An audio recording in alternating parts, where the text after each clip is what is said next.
Today, we're going to learn how to turn our fake Beyonce dollars into, hopefully, real money.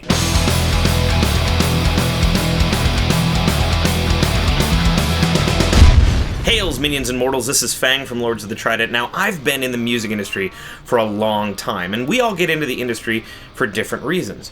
Maybe you're one of those weirdos who actually likes getting on stage and being the center of attention. Maybe you only like recording songs, but you were pushed onto the stage by your overzealous guitarist who booked 17 shows back to back. Or maybe you're just really angry at your dad, so you found the pointiest guitar you could find and screamed, "Do you like my art project now, Dad?" into a microphone for all to hear. Whatever the reason, it's safe to say that none of us got into this business for the money. Let's not split hairs here. It is damn hard to make a living playing music, especially playing original music. Most bands don't make enough to cover 3 grilled sandwiches a day. And almost every band out there has gone into a little bit of debt, and sometimes a lot of debt, to keep their band moving forward. Once you break all these costs down, it becomes shocking. Guitar, $1,300. Incredibly dusty backup guitar, $500. A guitar you bought in high school and covered with stickers, but you won't get rid of because it still works, $185. A PA system that you really only use for practice, $1,200. Or what the heck, why don't you just build a whole in-ear monitoring rig for $5,000? What have I done? Practice space rental, $1,200! A beat-up old band van that breaks down every 100 miles, $2,000. Gas for that crappy van to drive an hour to the venue and hope it doesn't break down, $70. And then there's the merchandise costs, $4,000 plus for a professionally recorded album, $500 for a backstock of t-shirts, $150 for shot glasses or whatever, $120 for stickers that you just give away. And then, of course, there's $200 for your merch display, etc., etc. And a lot of these things are at conservative estimates. Our grand total right now is sitting at around $16,000, and that's not even including your bandmates' instruments or amps. If you make around $45,000 a year at a standard job, that's 35.5% of your yearly income going to all of this stuff. And then the club owner has the audacity to offer you free drinks in lieu of payment. No, no money. No, just free drinks. You know how much money $16,000 could buy me in alcohol?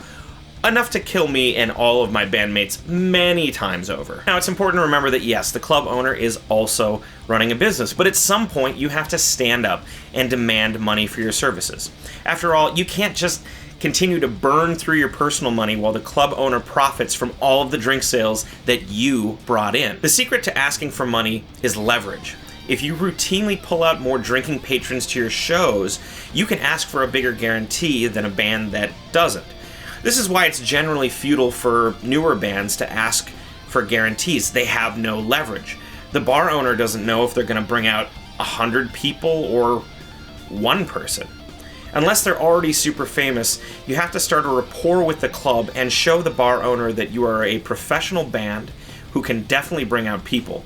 Only then can you start asking for guarantees. But Fang, bro, isn't it the bar owner's job to promote these shows and bring people out to his establishment? I mean, doesn't he want more people to come out drink into his place? I mean, why do we have to harass our friends? Yeah, that's true. I mean, after all, restaurants don't hire a chef and then force him to harangue his friends to come in for every breakfast, lunch, and dinner. Venues should be promoting shows, should being the operative word. But some venues just don't care, or some venues have been burned so many times in the past that they can no longer afford to throw publicity money at every single show that comes through their door. Also, some venues run music every night of the week. They just don't have the money, the time, the staff, or the mental capacity to handle publicity for every single show that comes through their doors. It may suck to hear, but your show might be the least important show that's coming through the door the entire week. In any case, you should always assume that the venue manager is going to do absolutely nothing to promote your shows. So, you've played a few shows at a certain club in town. Let's call it Club Bogus. And the turnout has been generally good. Now is the best time to approach the manager about a possible guarantee for the next show. When you're negotiating with the manager, start by listing the things that are good about your relationship. Why, hello, my good man. The last time we played Club Bogus, we've had a rousing good time. In fact, we've pulled out a pretty decent crowd every night. I'd say we'd pulled out about 100 people or so every show. A lot of our fans have said how they love coming out to Club Bogus, and they'd love to continue seeing us here. I'd like to inquire if we could set up a guarantee for next show. Some clubs may be reluctant to do this.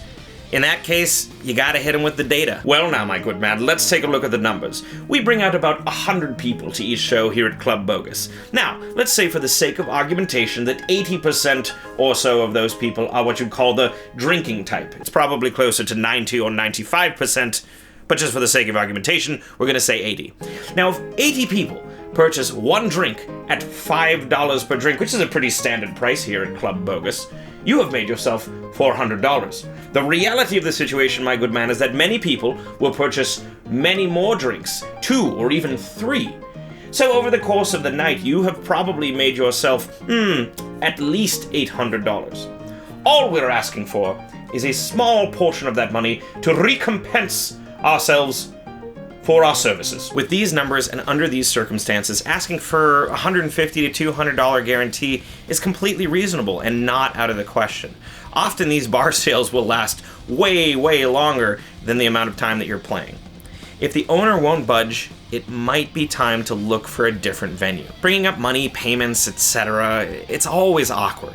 But if you want to survive as a business, sometimes you have to bite the bullet and just do it. Be polite, but firm.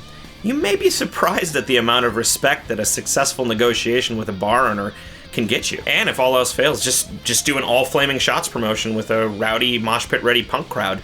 Problem solved. No more venue. As always, thanks for watching. And speaking of awkward payment conversations, if you want to help support this channel and our dreams of world domination, jump on our Patreon today. Patreon.com/Lords of the Trident. We'll see you next time.